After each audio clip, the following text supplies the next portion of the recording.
for everything. The reason I say that is wisdom is what we try to transfer to our children. All of us just get so crazy. I wish they'd listen to me. I've been there. Yet there seems to be a tendency that they want to make their own mistakes. And unfortunately, in our society today, the elderly are not really honored. And the reason that they used to be honored, and they're still honored in many other countries, is because of wisdom. Yet we think that with the internet and busy, that, we can just put the elderly away and just, they don't have anything to offer. And yet I think the elderly have so much to offer. In the Bible, Proverbs 1 states, "For attaining wisdom and discipline, for understanding words of insight, for acquiring a disciplined and prudent life, doing what is right, just, and fair, for giving prudence to the simple, knowledge and discretion to the young. Let the wise listen and add to their learning, and let the discerning get guides. For understanding proverbs, parables, the sayings, and the riddles of the wise. The fear of the Lord is the beginning of knowledge, but fools despise wisdom and discipline." We can see it in our children, and then, children have children, then they say, "Oh yeah, I understand why mom said what she said. I see now."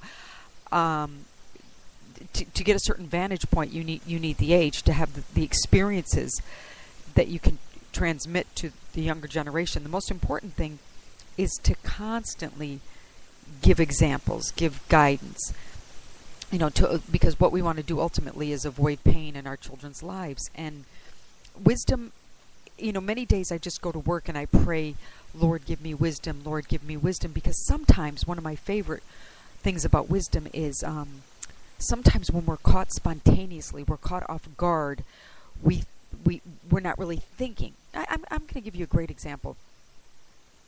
I don't believe in gambling, which I don't really understand why, because every investment is a gamble. But for some reason, for me personally, my revelation is that casinos or lotteries or anything are not wise. Yesterday in my office, they were doing a pool and actually they asked, "Oh, Molly, if you won, what would you do?" And I said I would help these countries, Syria, Haiti, Venezuela, Cuba.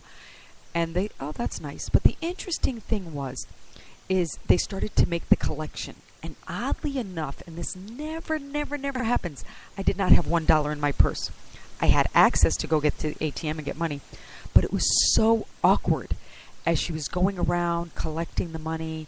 Everybody's pulling out $1, $2, $5, and I had two voices in my head.